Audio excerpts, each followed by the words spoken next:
The morning Sarah Lawson walked into the gleaming offices of Hartwell and Associates. She carried nothing more than a worn leather portfolio and the desperate hope that today would be different. The marble floors echoed with the sharp clicks of designer heels, and every surface seemed to reflect the kind of wealth she had only observed from the outside.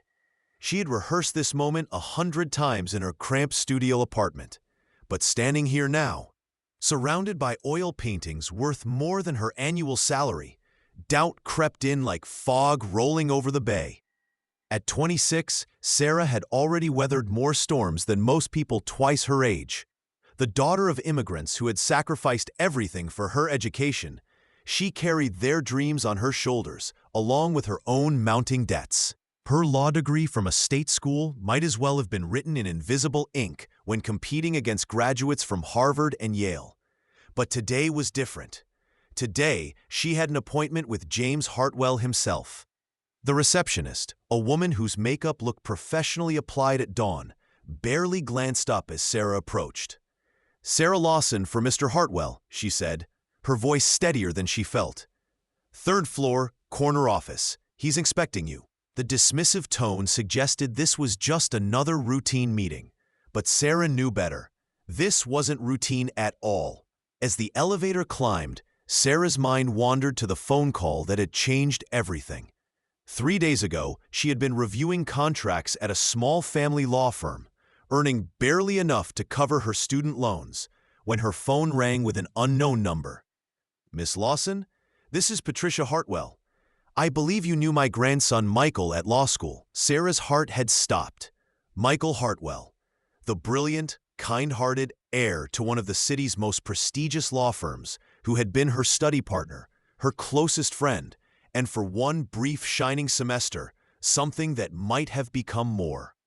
Michael, who had died in a car accident just 2 months after graduation, taking with him not just his future, but a piece of Sarah's heart she had never quite recovered.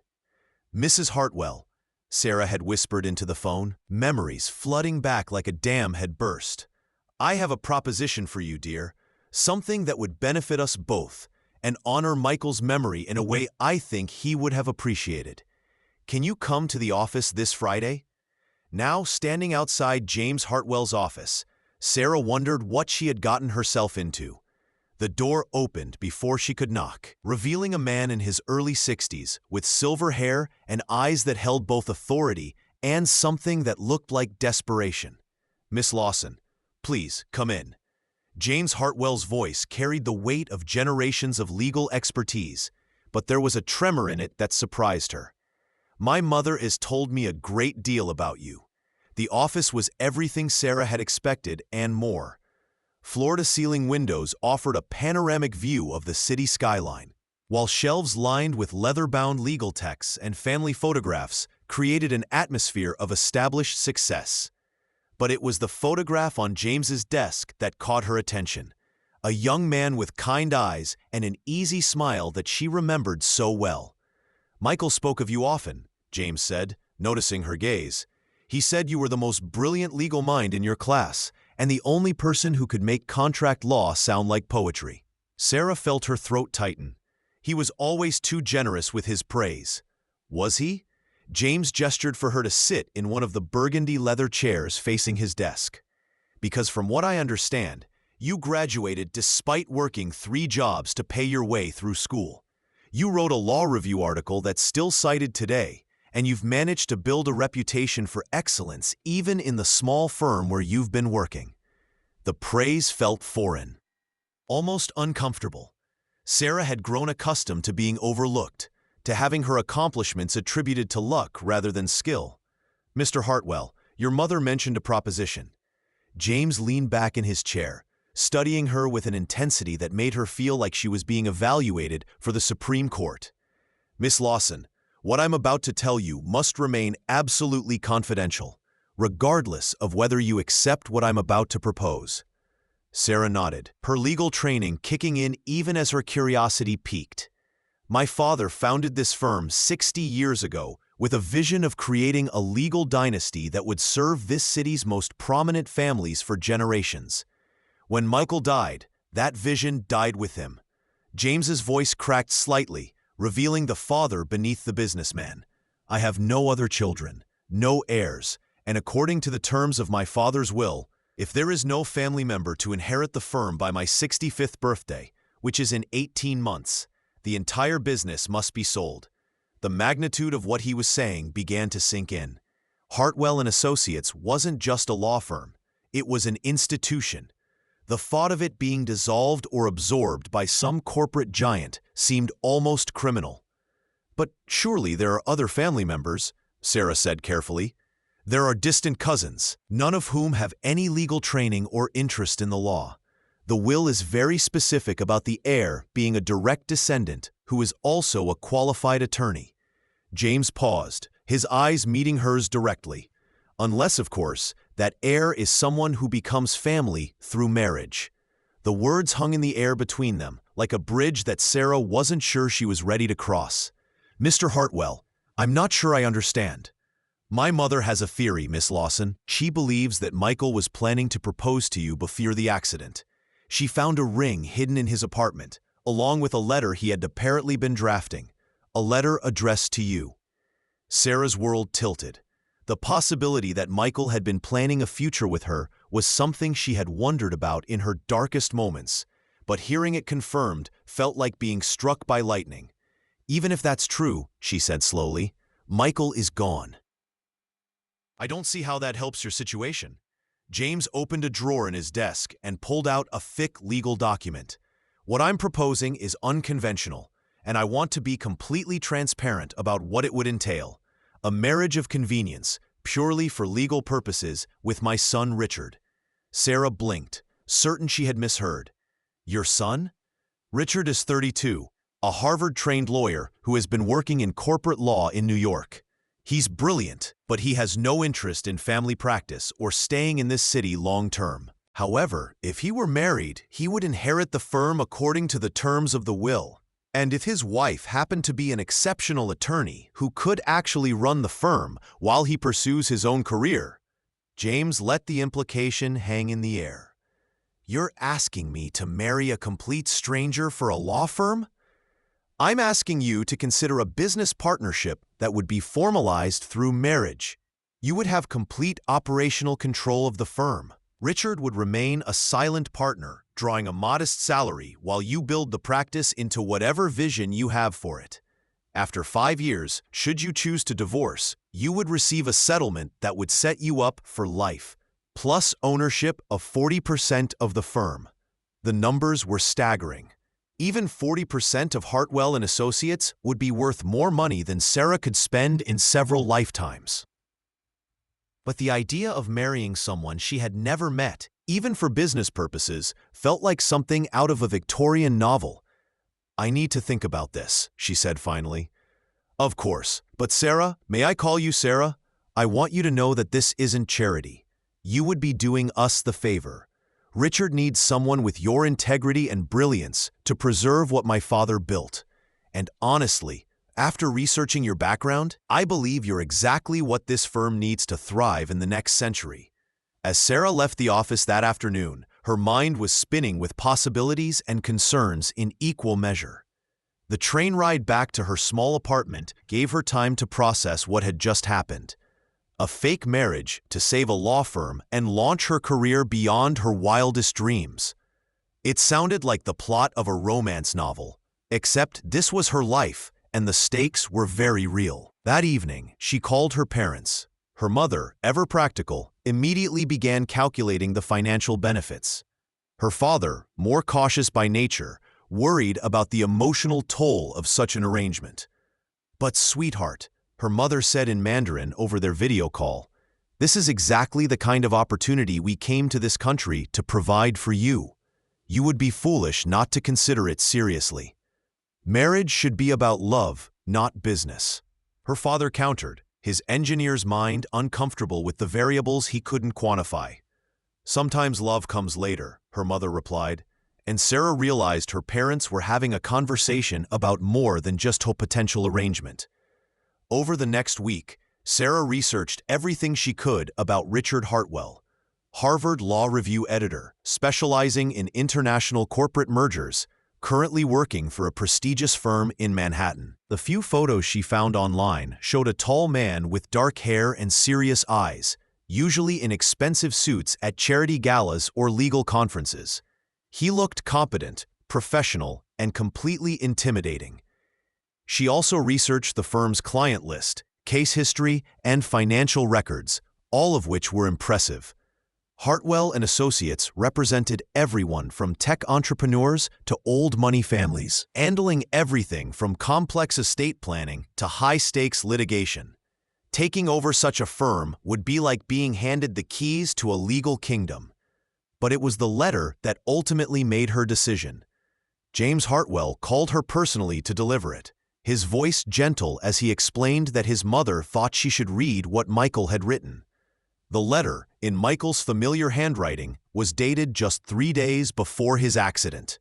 In it, he wrote about his hopes for their future together, his belief that they could build something beautiful and meaningful, and his conviction that Sarah was destined for greatness in the legal profession.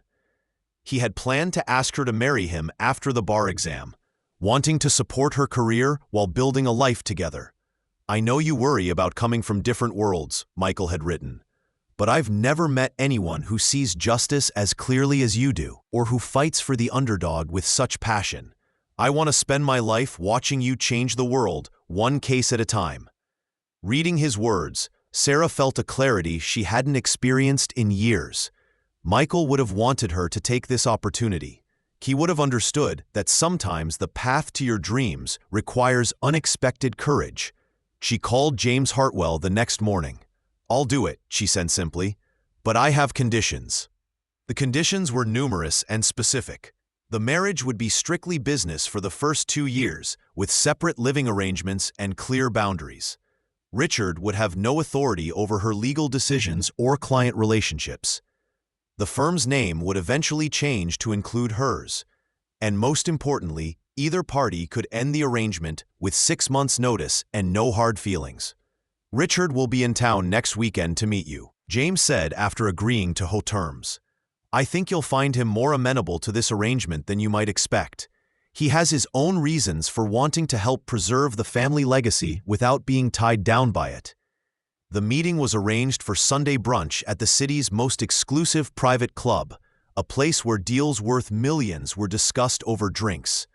Sarah spent an embarrassing amount of money on a new dress, telling herself it was an investment in her future, but knowing it was really armor for facing the unknown. She arrived first, of course, having inherited her father's pathological punctuality. The club's dining room was all mahogany and crystal, with oil portraits of dead industrialists gazing down disapprovingly at the Sunday crowd. Sarah felt like an imposter until she remembered that in less than an hour, she might be engaged to marry into one of the city's founding families. Richard Hartwell entered the dining room with the easy confidence of someone who had grown up in places like this. He was taller than his photos suggested, with the kind of presence that made people naturally defer to his opinion. But when he spotted her at their table, his expression softened into something that looked almost like relief. "Sarah," he said, extending his hand as he approached. "I'm Richard. Thank you for agreeing to meet me." His handshake was firm but not domineering, and his smile seemed genuinely warm rather than calculated. Whatever Sarah had expected, it wasn't the immediate sense of ease she felt in his presence.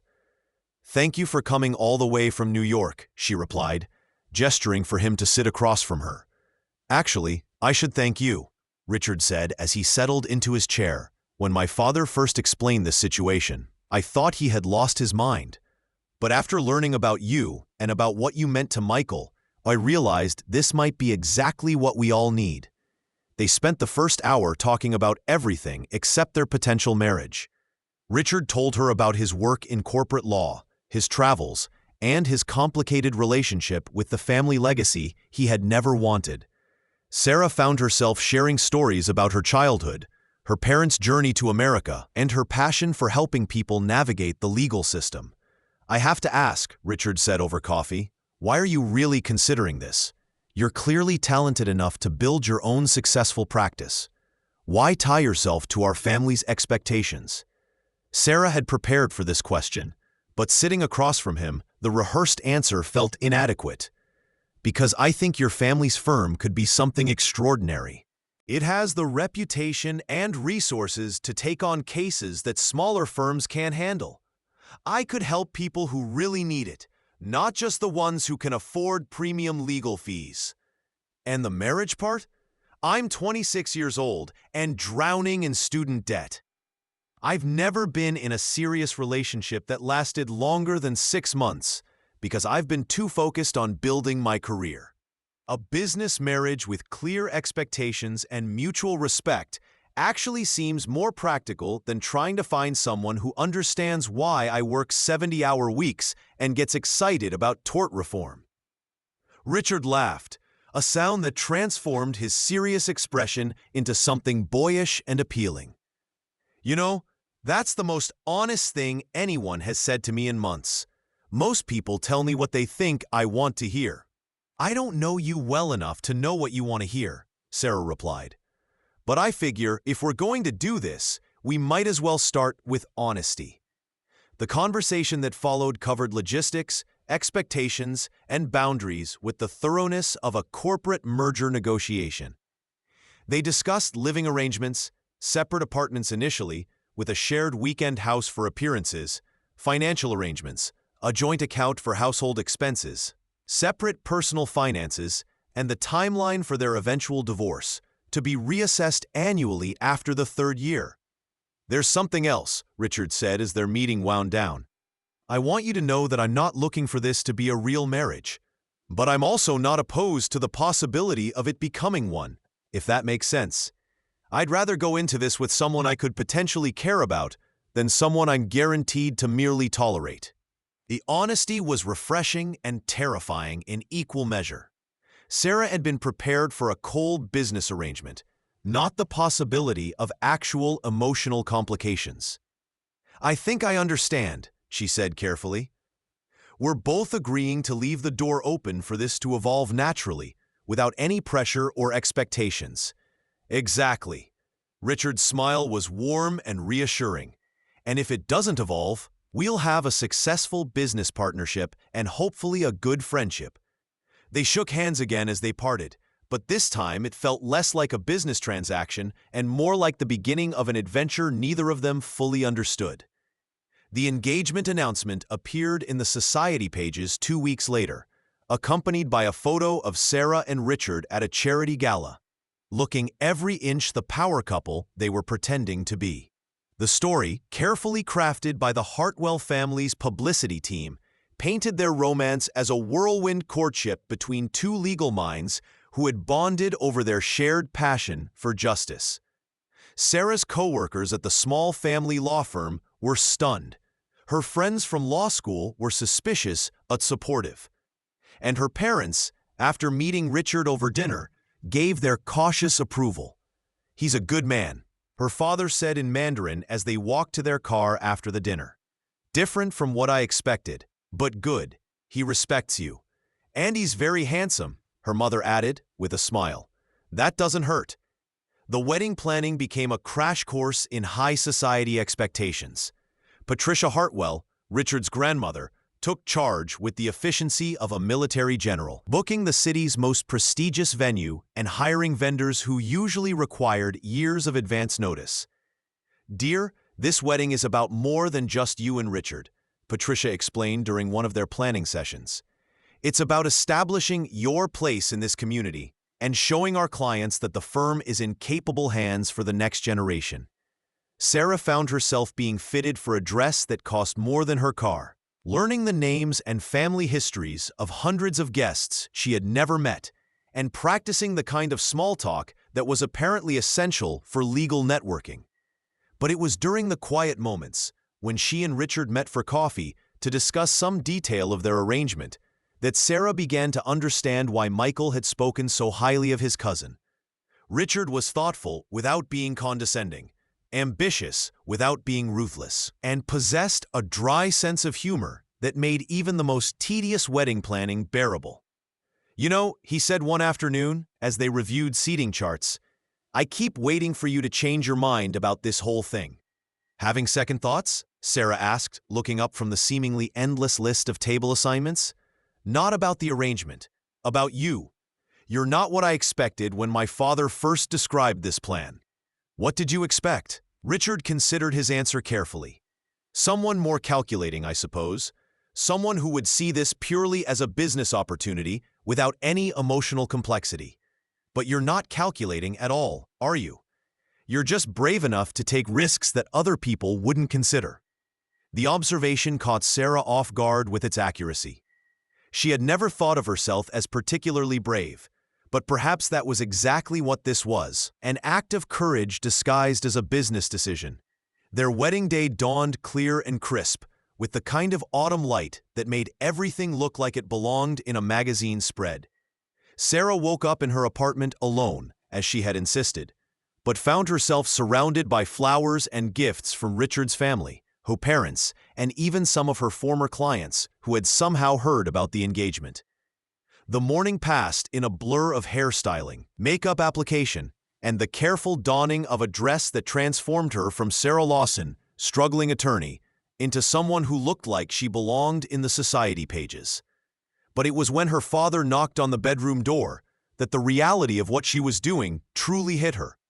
"Are you ready, sweetheart?" he asked in English, but his eyes held all the questions he had been too polite to ask. "I think so," Sarah replied, though she wasn't entirely sure what she was ready for. The ceremony at the Cathedral of St. Matthew was everything Patricia Hartwell had envisioned and more. 400 guests filled the soaring space, representing the intersection of old money, new power, and legal influence that defined the city's elite. Sarah walked down the aisle on her father's arm, feeling the weight of hundreds of eyes evaluating her worthiness to join one of their founding families. But when she reached the altar and saw Richard waiting for her in his perfectly tailored tuxedo, something unexpected happened. The nervousness that had been building all morning transformed into something that felt almost like anticipation. He smiled at her with genuine warmth, and for just a moment, it was easy to forget that this was all an elaborate performance. The vows they had written were carefully crafted to sound romantic while avoiding any promises they couldn't keep. They spoke of partnership, mutual respect, and building something beautiful together.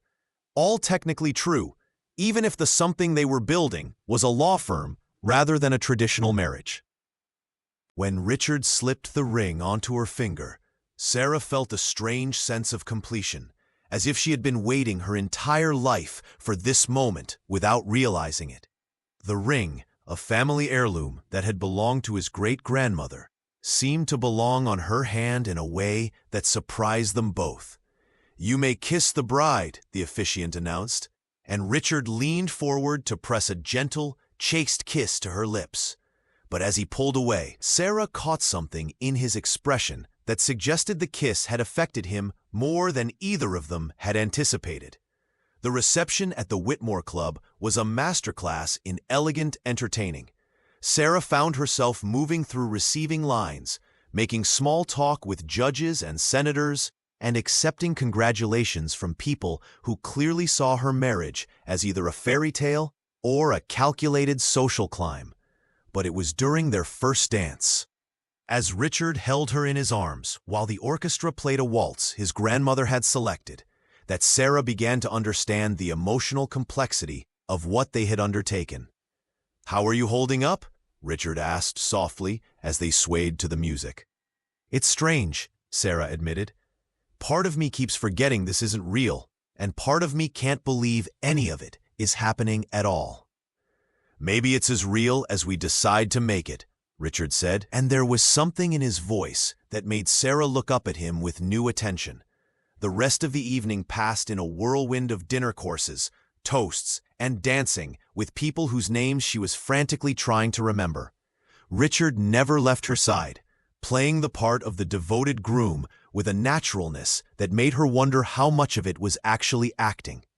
It wasn't until they were alone in the car, driving to the airport for their honeymoon, a week in Tuscany that had been Patricia's wedding gift, that the magnitude of what they had done truly sank in. "We're married," Sarah said, staring at the unfamiliar ring on her finger. "We're married," Richard agreed, and they both started laughing at the absurdity of it all. The laughter continued as they boarded the plane, as they settled into their first-class seats, and as they toasted their new partnership with champagne somewhere over the Atlantic.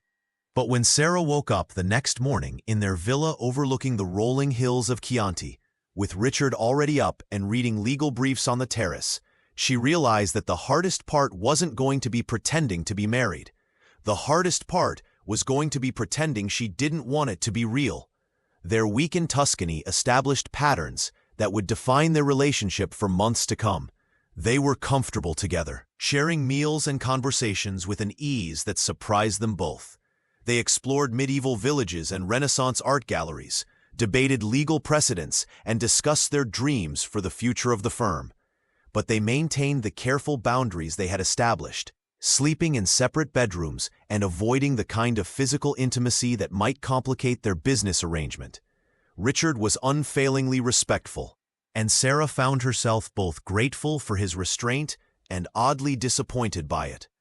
"You know," Richard said on their last evening, as they shared a bottle of wine on the villa's terrace, "I keep expecting this to feel more awkward than it does."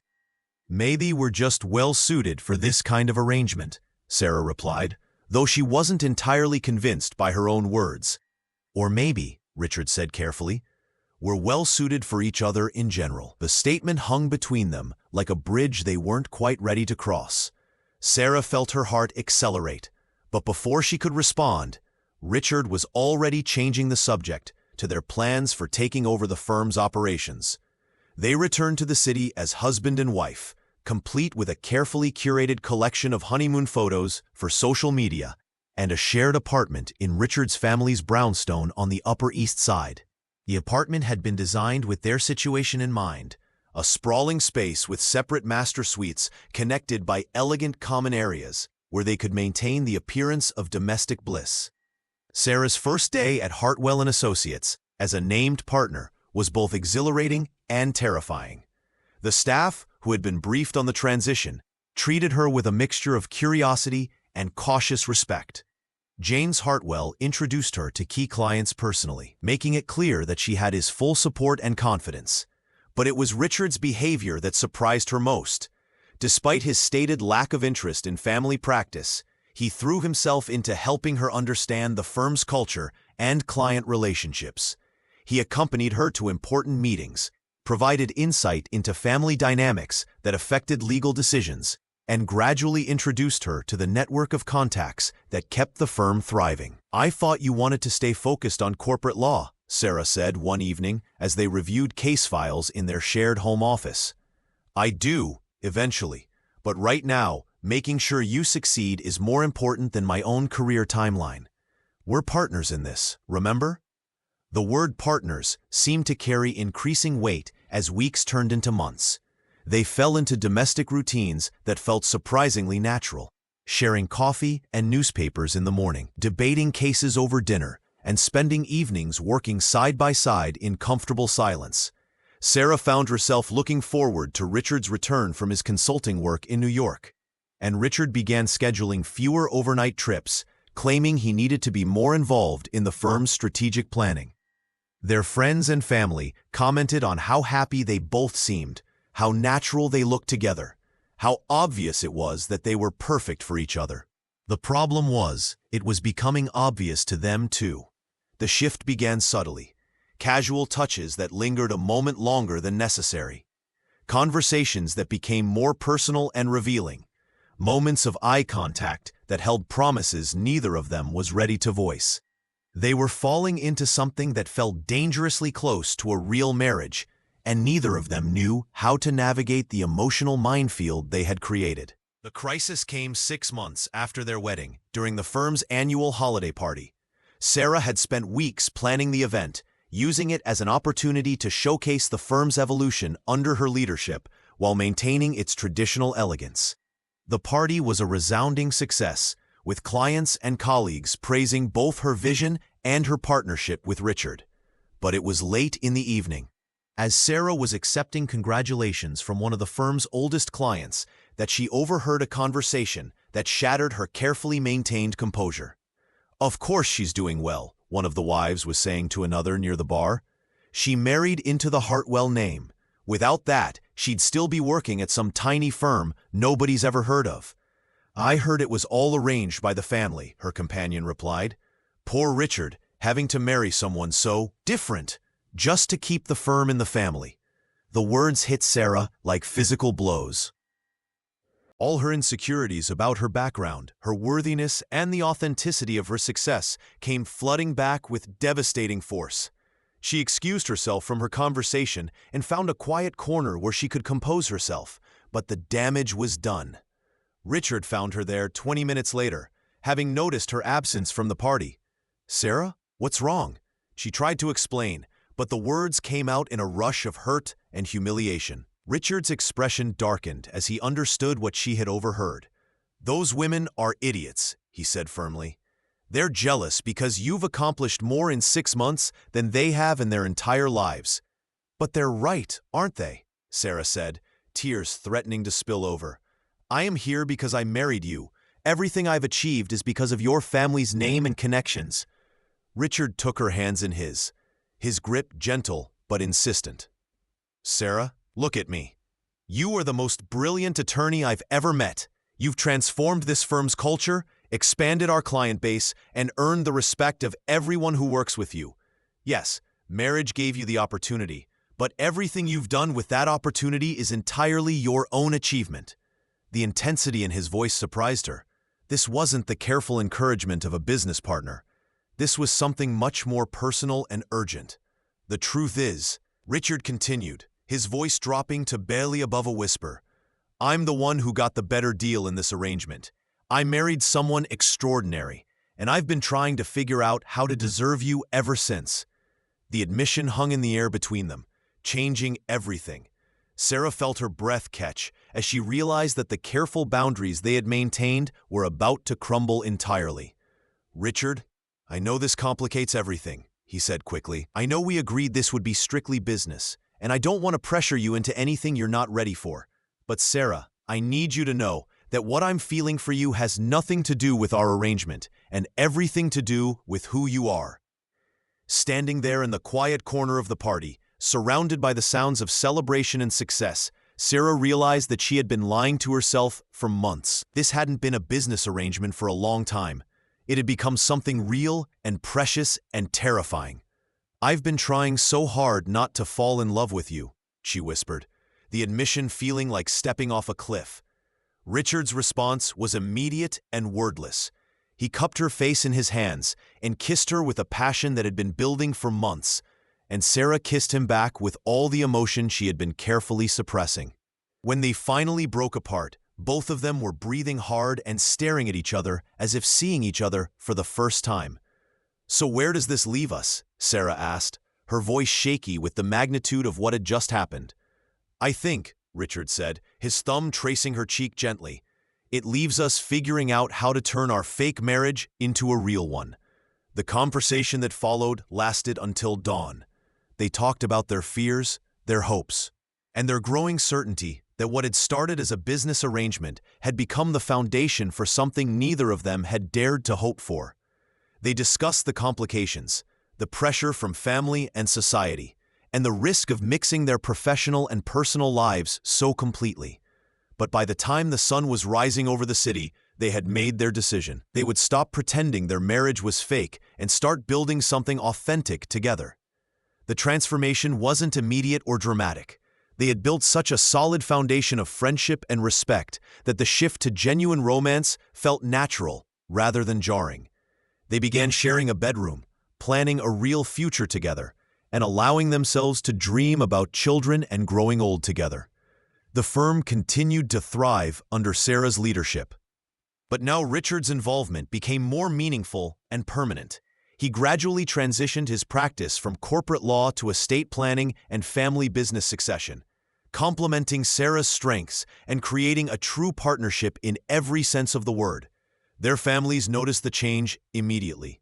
Patricia Hartwell, who had orchestrated their original arrangement, took full credit for their happiness, while pretending she had always known it would work out. Sarah's parents welcomed Richard as a true son-in-law, appreciating his genuine respect for their daughter and their family's values. But it was their friends and colleagues who provided the most touching validation. People who had known them since their wedding day began commenting on how much more relaxed and genuinely happy they both seemed, how obvious it was that they had found something real and lasting. "You know," James Hartwell said to Sarah on the first anniversary of her joining the firm, "when I first proposed this arrangement, I thought I was saving the family business. I never imagined I was giving my son the chance to find his perfect partner." Sarah looked across the office, where Richard was meeting with a client, gesturing animatedly as he explained some complex legal concept. The sight of him still made her heart skip a beat, but now it was accompanied by the deep contentment of knowing that they had built something together that was both personally and professionally fulfilling. "I never imagined it either," she admitted. "But I think Michael would have been happy about how everything worked out." "I think he would have been proud of you both," James replied. "You've honored his memory by building exactly the kind of life and career he always believed you were capable of."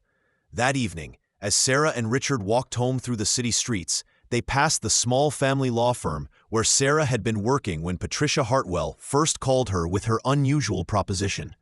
The office was dark now, but Sarah could see her reflection in the window, a successful attorney in an expensive coat, walking hand in hand with her husband, living a life she could never have imagined just 2 years earlier. "Any regrets?" Richard asked, following her gaze. Sarah considered the question seriously. Her life had changed in ways she could never have predicted, bringing both incredible opportunities and unexpected challenges. But looking at Richard, thinking about their work together at the firm, and remembering the journey that had brought them to this moment, she knew her answer with absolute certainty. "Only one," she said with a smile. "I wish I had been brave enough to believe this could be real from the very beginning." Richard stopped walking and turned to face her fully. "What do you mean?" "I spent so many months trying to protect myself from falling in love with you, convinced that what we had couldn't be authentic because of how it started. But the truth is, the best things in life often begin in unexpected ways. Maybe the fact that we chose each other for practical reasons just means we were smart enough to recognize a good partnership when we saw it.